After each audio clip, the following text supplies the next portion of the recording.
Hi అండి, ఎలా ఉన్నారు? ఎగ్ తోటి ప్రతిరోజు చేసే రెసిపీస్ కాకుండా ఇలా ఒక్కసారి ట్రై చేయండి. ఒక్క ముద్ద కూడా మిగిల్చకుండా తినేస్తారు. సింపుల్గా ఎలా చేయాలో చూపిస్తా, వచ్చేయండి.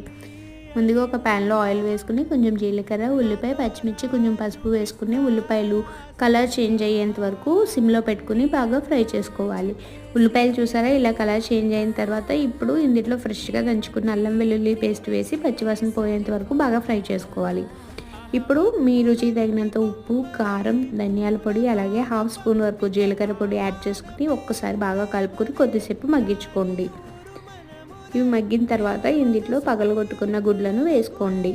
నేను ఇక్కడ 2 గుడ్లు మాత్రమే వేస్తున్నానండి, ఎందుకంటే ఒకరికి సరిపడగా మాత్రమే చేస్తున్నా.